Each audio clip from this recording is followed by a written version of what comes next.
এই মতো অনেক প্রকারের মহব্বত ভালোবাসা আছে।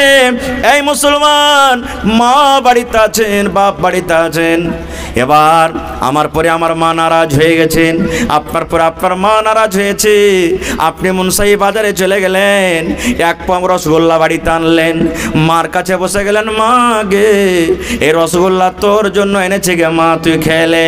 মা আপনার পরে এত নারাজ হয়ে আছে, মা আপনার পরে এত রেগে আছে, মা আপনার রসগোল্লাকে ধরে পান্নিটা ধরে পাক মেরে দিলে, খাবো না রে তোর রসগোল্লা, খাবো না, তোর মতন বেটাকে আমি দেখবো না, তোর মতো ছেলের দিকে আমি তাকাবো না। মা এত নারাজ হয়ে আছে। এরে আমার মুসলমান, এবার আপনি সেদিনে কিন্তু বাদ দিয়ে দিলেন, পরের দিন আবার বাজার চলে গেলেন, মা গে এক ঠেলে মিষ্টি করে পান এনেছে গে মা, পানটা তুই খেলে। মা কিন্তু নারাজ হয়ে আছে, সেদিনও কিন্তু আপনার হাতের মা খেলো না। থাকতে থাকতে থাকতে এবার বড় ধরনের একটা মাছ কিনে এনেছেন, এবার মার কাছে আপনি রান্না করে নিয়ে চলে গেছেন, মা গে আপনার জন্য কত সুন্দর করে মা মাছ এনেছে, দয়া করে তুই খেলে। ওরে মুসলমান, এবারও সেই দিনে কিন্তু আপনার মা মাছ খেলো না, কারণ আপনার পরে নারাজ হয়ে আছে। একদিন গেল, 2 দিন গেল, 3 দিন গেল, 4 দিন গেল, এই করতে করতে হঠাৎ করে চোখ দিয়ে আপনার ঝরঝর করে পানি ঝরছে। সুবহানাল্লাহ।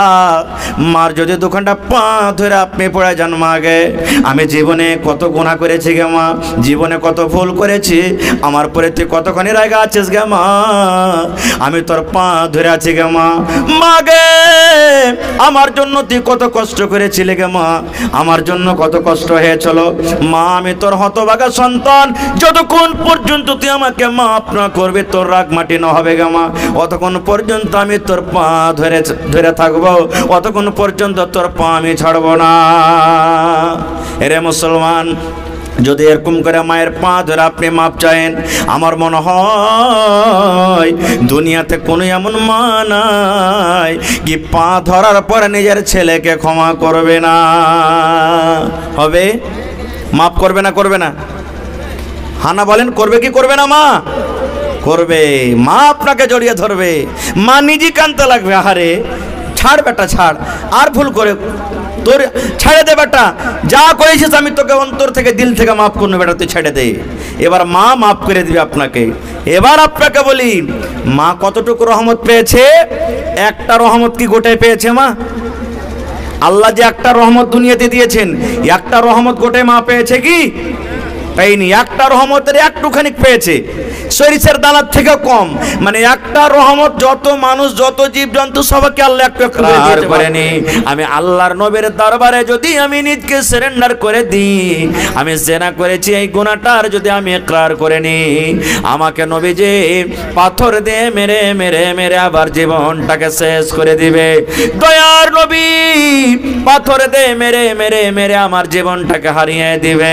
কিন্তু ওরে সুবহানাল্লাহ, নবী বললেন, সাহাবীরি এতখানি সাজা জানা সত্ত্বেও আমার দরবারে এসে কবুল করেছে।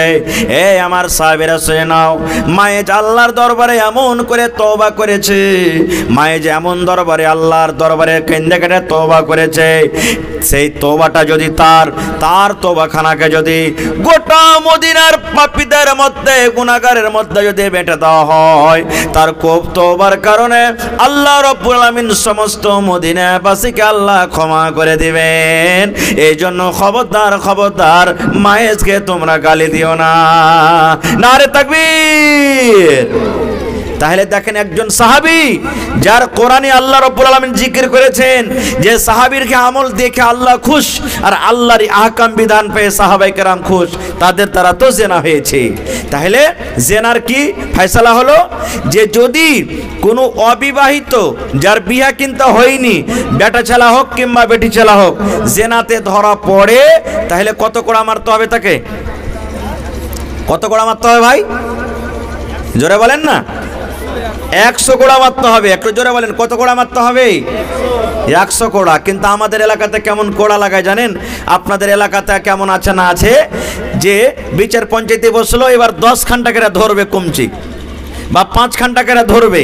যদি 5 খান টাকারা হয় তো 1 বাড়ি লাগলো তো 5 বার হয়ে গেল। 10 খান করে ধরে তো 10 বাড়ি মারবে, 100 ঘন্টা হয়ে গেল।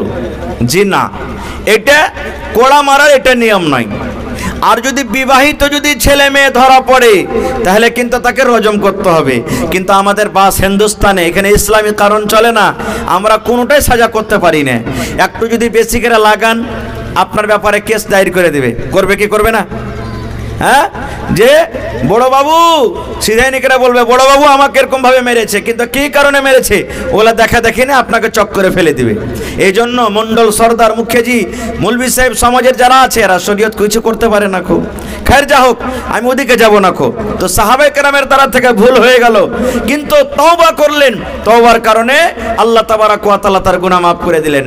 এবার আরেকটা মশলা শুনলেন, আজকে আমাদের এলাকাতে সমাজে একটু যদি শুধু ছেলে মেয়ে যদি গল্প করে, ওরে আল্লাহ, আর একজনের তখন ও শুধু গল্প করতে দেখবে, আইসা গ্রামে বলবে আবে আর শুনেছিস কিছু, দেখেছিস?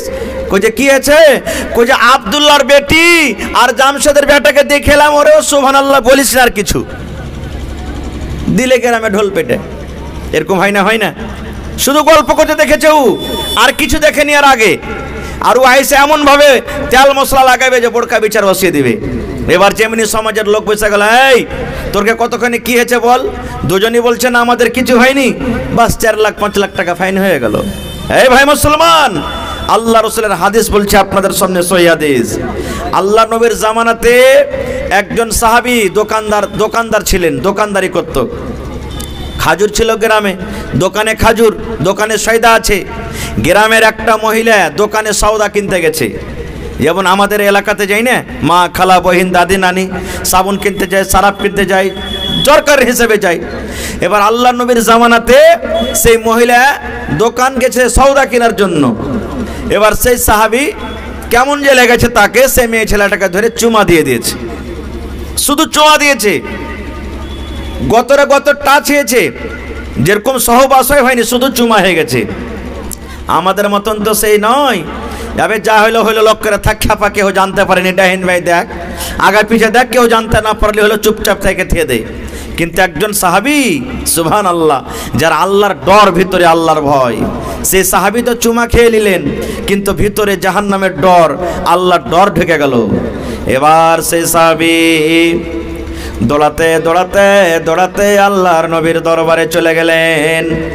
আল্লাহর নবীর দরবারে যাওয়ার পর বলছেন, হালাক তো ইয়া রাসূলুল্লাহ, আল্লাহর নবী গো, আমি আপনার সাহাবী, হালাক হয়ে গেলাম, বরবাদ হয়ে গেলাম, আমি ধ্বংস হয়ে গেলাম।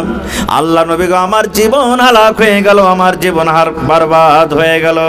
হালাক তো ইয়া রাসূলুল্লাহ, আল্লাহ রাসূল, আমি হালাক হয়ে গেলাম, বরবাদ হয়ে গেলাম। সেই সাহাবী ডাইরেক্ট নবীকে বলছে, নবীজি আমি হালাক বরবাদ হয়ে গেলাম, আপনি শরীয়তের বিধান আমার পরে লাগু করেন। ইতিমধ্যে আজান হয়ে গেল, জোহরের আজান হয়ে গেল। এবার জোহরের আজান হয়ে গেল, এবার নবীজির সাথে সেই সাহাবী নামাজ পড়লেন। জামাতে নামাজ পড়ার পর এইবারে সেই সাহাবী আবার দাঁড় হয়ে বলছেন, আল্লাহর নবী গো, আমি হালাক হয়ে গেছি, বরবাদ হয়েছে গো নবীজি, আপনি আমার পরে শরীয়ত লাগু করেন, আপনি আমাকে রজম করেন, আপনি আমাকে পাথর দিয়ে মেরে মেরে আপনি দুনিয়া থেকে আমাকে বিদায় করে দেন গো নবীজি, আমার দ্বারাতে ভুল হয়েছে, আমি জিনা করেছি, আমি ব্যভিচার করেছি, আপনি আমাকে রজম করে দেন। যখন এই কথাটা পর আল্লাহ রাব্বুল আলামিন জিবরাইল ফেরেশতাকে ডাক দিয়ে বললেন, ও আমার ফেরেশতা জিবরাইল, শোনো রে, আমার নবীকে তার একজন সাহাবী ভুলের কারণে প্রশ্ন করেছে, আমার নবীর কাছে কোনো উত্তর নাই। যাও রে জিবরিল, যাও তাড়াতাড়ি করে কোরআন মাজিদের অমুক আয়াত নিয়ে আমার নবীর কাছে তুমি চলে যাও। এবার সঙ্গে সঙ্গে জিবরিল আমিন নবীর কানে কানে ওহী করে দিলেন। যখন কানে কানে ওহী করে দেওয়া হলো, এবারে নবী বলছেন, আইনা সাইল, ও সাইল তুমি কোথায় আছো গো, যে বলেছো আপনি আমাকে পাক করে দেন, আমি হালাক হয়েছি, বরবাদ হয়েছি। ও বাবা সাইল, বলো তো তোমার দ্বারাতে কি গুনাহ হয়েছে, তুমি কোন ভুল করেছো, তোমার দ্বারাতে গুনাহ কি হয়েছে, তুমি দয়া করে বলে দাও। এবারে সে সাইল বলছেন, আল্লাহর নবী গো, আমার দ্বারাতে এতখানি ভুল হয়েছে নবী গো, আমি একটা ওয়াপার বেটি ছেলেকে ধরে, আমি একটা ওয়াপার মহিলাকে ধরে, আমি একটা ওয়াপার নারীকে ধরে চুমা খেয়েছি গো নবীজি। আমি চুমা দিয়েছি, তার গালে চুমা দিয়েছি, আমার দ্বারাতে এটা ভুল হয়েছে, আমার দ্বারাতে এটা পাপ হয়েছে। আল্লাহ রাসূল বললেন, বাবারে তুমি শুধু চুমা খেয়েছো, তোমার দ্বারাতে জেনা ব্যভিচার হয়নি। বলছেন, না নবী গো, আমার দ্বারাতে সহবাসের কাজ হয়নি, যেটা স্বামী স্ত্রীর মিলন হয় সেটা হয়নি, শুধু তাকে চুমা খেয়েছে। আল্লাহ রাসূল তখন বললেন, সাহাবী রে, তুমি কি আমাদের সাথে জামাতে নামাজ পড়োনি? এই যে আমরা জামাতে জোহরের নামাজ পড়লাম, এই জোহরের নামাজ কি তুমি আদায় করনি? সেই সাহাবী বললেন, নবীজি হ্যাঁ, আপনার সাথে আমি জামাতে নামাজ পড়লাম। এইবারে নবী বললেন, সাহাবী রে, আল্লাহ রাব্বুল আলামিন কোরআন মাজিদ নাজিল করে দিলেন। আল্লাহ কোরআনে বলেন, এ আমার সাহাবী তুমি শুনে নাও, শুধু এই সাহাবীর জন্যই কোরআন আয়াত নয়, কিয়ামত পর্যন্ত যত আল্লাহর নবীর উম্মত হবেন সমস্ত মানুষের জন্য এটা আয়াত, এটা হুকুম। আল্লাহ রাব্বুল আলামিন নবীকে বললেন, নবী তুমি বলে দাও, ওয়া আকিমিস সালাতা তারাফাইন নাহারি ওয়া যুলাফাম মিনাল লাইল। এই আমার নবী তুমি বলে দাও, ওয়া আকিমিস সালাত, নামাজ তুমি কায়েম করো, নামাজ তুমি কায়েম করো, তারাফাইন নাহার, দুইনের দুই কিনারাতে, ওয়া যুলাফাম মিনাল লাইল, মানে রাতের কিছু অংশ দেয়। 5 ওয়াক্তের তুমি সোজা কথা নামাজ আদায় করো, কেননা 5 ওয়াক্ত তুমি যদি নামাজ আদায় করো, ইন্নাল হাসানাত, নিশ্চয় নেকি যুহিবে না সাইয়াত, নেকি করতে গেলে তোমার আপনি আপ তোমার গুনাহ শেষ হয়ে যাবে, নেকি করতে গেলে তোমার পাপ দূরে হয়ে যাবে, নেকি করতে গেলে তোমার গুনাহ মুছে যাবে। এজন্য সাহাবীরে, যাও যাও যাও, তুমি নেকি করো, নামাজ পড়ো, এই নামাজ তুমি বাদ দিও না। নামাজ পড়ার কারণে একটা মেয়ে ছেলেকে ধরে তুমি চুমা দিয়েছো, আল্লাহ রাব্বুল আলামিন নামাজের কারণে তোমার গুনাহকে আল্লাহ মাফ করে দিবেন। নারে তাকবীর। কিন্তু সুবহানাল্লাহ, এটা মনে করিয়েন না যারে হোসেন মাওলানা আওয়াজ করে গেছে যে বেটি ছেলেকে যদি ধরে চুমা দিয়ে দিই আর নামাজ পড়ি তো মাফ হয়ে যাবে। মুনসাইর একবারে রাস্তাতে দাঁড় হয়ে যাবে আর বেটি ছেলেকে ধরে ধরে চুমা চাটি করব, পাপ হয়ে যাবে। জেনে শুনে যদি এরকম হয়ে গেল গুনাহ মানুষের দ্বারাতে, তাহলে এই সমস্ত আমলে আল্লাহ মাফ করবেন। আর বারবার যদি গুনাহ করতে থাকেন, তাহলে আরো একটা হাদিস শুনেন। আল্লাহ রাসূল একদিন সাহাবায়ে কেরামকে নিয়ে হাঁটছেন, রাস্তা দিয়ে হাঁটতে আছেন, একটা বড় ময়দানে নবীজি পৌঁছে গেলেন। এবার সাহাবায়ে কেরামের দল আছে। আল্লাহ রাসূল বললেন, সাহাবীরে তোমরা এখানে দাঁড়াও, ও আমার সাহাবীর দল তোমরা দাঁড়াও। এবার সাহাবায়ে কেরাম দাঁড়িয়ে গেলেন।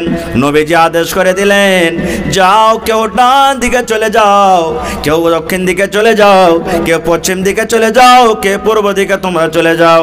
আর যাওয়ার পর যা তোমরা কিছু পাবে তোমরা এক জায়গাতে জড়ো করে দাও। যে পাটখড়ি পাবে পাটখড়ি জমা করে দাও, যে পাথর পাবে পাথর জমা করে দাও, যে কয়লা পাবে কয়লা জমা করে দাও, যে লকড়ি পাবে লকড়ি জমা করে দাও। যার সামনে যেটা আসবে রে সাহাবী তোমরা চলে যাও, আর যাওয়ার পর যা কিছু পাবে তোমরা এক জায়গাতে তোমরা নিয়ে এসে জড়ো করে দাও। এবার সাহাবে কেরাম চলে গেলেন ময়দানে মাঠে। কেউ পাথর লেসে জমা করে দিলেন, কেউ কয়লা লেসে জমা করে দিলেন, কেউ পাটখড়ি লেসে জমা করে দিলেন, কেউ ইট লেসে জমা করে দিলেন। জমা করতে করতে করতে করতে সুবহানাল্লাহ, যেমন এই দেখবেন মাকড় ঢের হয়, ধানের ঢেরি হয়, এই মতো একটা খুব বড় ধরনের ঢেরি হয়ে গেল। এবার সাহাবায়ে কেরাম বলছেন, ইয়া রাসূলুল্লাহ, আল্লাহ নবী গো, কেন আপনি এগুলো আমাদেরকে জমা করার আদেশ করলেন? আল্লাহ রাসূল বললেন, সাহাবীরে, একটা একটা একটা একটা করে যেখানে সেখানে সামানগুলা পড়েছিল তোমরা দেখতে পাওনি, যার কোনো দাম ছিল না, যার কোনো মূল্য ছিল না, তোমাদের চোখে আসছিল না। কিন্তু সাহাবীরা শোনো, সমস্ত জিনিসকে তোমরা একটা একটা করে জোগাড় করে এক জায়গাতে যখন তোমরা জমা করে দিয়েছো, এবার বলো একটা ঢেরি লাগে কি লাগে না? একটা বড় ধরনের ঢেরি হয় কি হয় না? সাহাবীরা বললেন, জি আল্লাহ রাসূল, এখন ঢেরি দেখতে পায়। আল্লাহ রাসূল বললেন, সাহাবীরে, এই মতো মানুষের জীবনের ছোট ছোট পাপ, ছোট ছোট গুনাহ রে সাহাবী, তুমি একটা আজকে ছোট গুনাহ করেছো, ছোট পাপ করেছো, তোমার নজরে আসে না। আর একদিন তুমি একটা গুনাহ করেছো, তোমার নজরে আসে না। আর একদিন একটা গুনাহ করেছো, নজরে আসে না। আর একদিন একটা পাপ করেছো, নজরে আসে না। ওরে আমার সাহাবী শুনে নাও, তুমি সাগিরা গুনাহ করতে আছো। এবার তোমার রেজিস্টারে, গুনার রেজিস্টারে এবার ওই নোট হইতে আছে, লিখতে আছেন। এই করে করতে তওবা যদি না করো, তুমি বিনা তওবাতে মরে যাও, এই সমস্ত সাগিরা গুনাহগুলো একদিন তোমার গুনার ঢেরে হয়ে যাবে। আর তওবা যদি না করো, এই গুনার কারণে রব্বুল আলামিন তোমাকে জাহান্নামের আগুনে ফেলে দিবেন। এই জন্য ছোট গুনাহকেও গুনাহ মনে করতে হবে না কো। হায় রে আফসোস, আজকে আমরা গুনার পর গুনাহ করে যাই, কিন্তু আজকে আমরা তওবা করব কিভাবে আমরা মুসলমান জানি না, বা তওবা আমরা করার ইচ্ছা হয় না। আপনারা বলবেন হাজী মাওলানা ঠিক আছে গুনাহ করলাম, এবার গুনাহ করার পর আল্লাহ তাবারক ওয়া তাআলার দরবারে যদি আমরা তওবা করি, তা আল্লাহ কি আমাদের গুনাহ মাফ করবেন? বাড়িতে মা বাপ আছে না নেই? আমাদের আছে না নেই? আল্লাহ তাবারক ওয়া তাআলার কাছে 100টা রহমত আছে। কত রহমত? জোরে বলেন।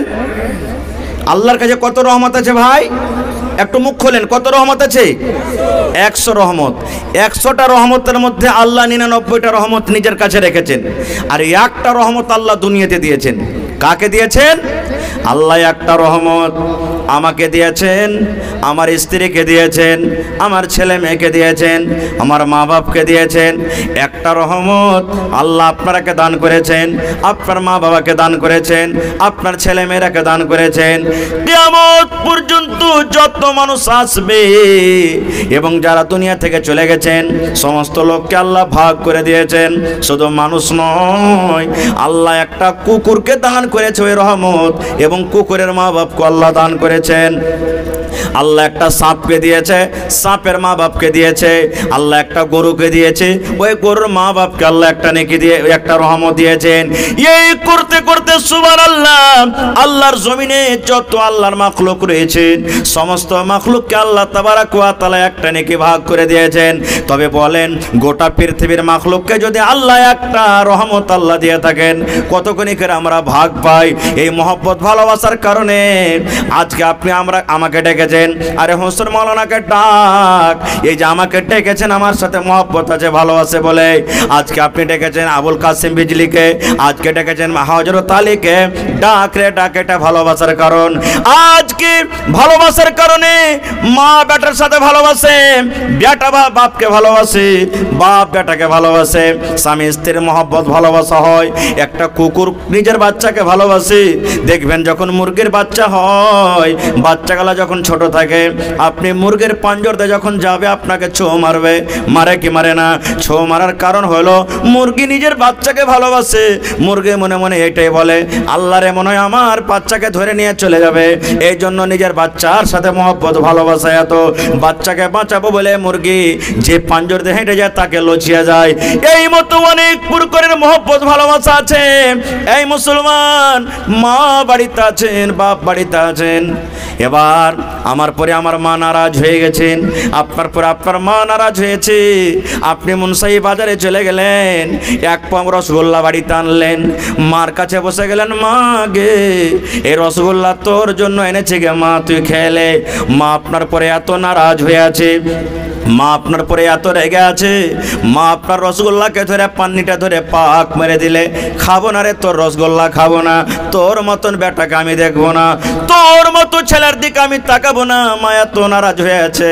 এরে আমার মুসলমান, এবার আপনি সেদিনে কিন্তু বাদ দিয়ে দিলেন, পরের দিন আবার বাজার চলে গেলেন, মা গে এক খেলে মিষ্টি করে পান এনেছে গে মা, পানটা তুই খেলে।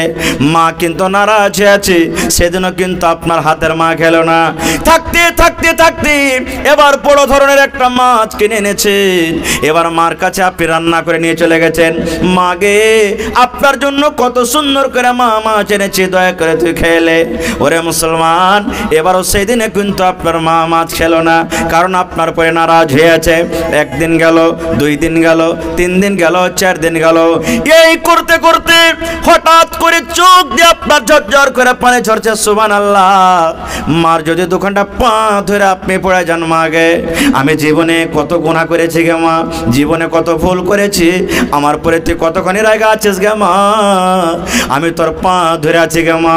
মা গে আমার জন্য তুই কত কষ্ট করেছিলে গে মা, আমার জন্য কত কষ্ট হয়েছিল মা। আমি তোর হতভাগা সন্তান, যতক্ষণ পর্যন্ত তুই আমাকে মাফ না করবে, তোর রাগ মাটি না হবে গে মা, অতক্ষণ পর্যন্ত আমি তোর পা ধরে থাকবো, অতক্ষণ পর্যন্ত তোর পা আমি ছাড়বো না।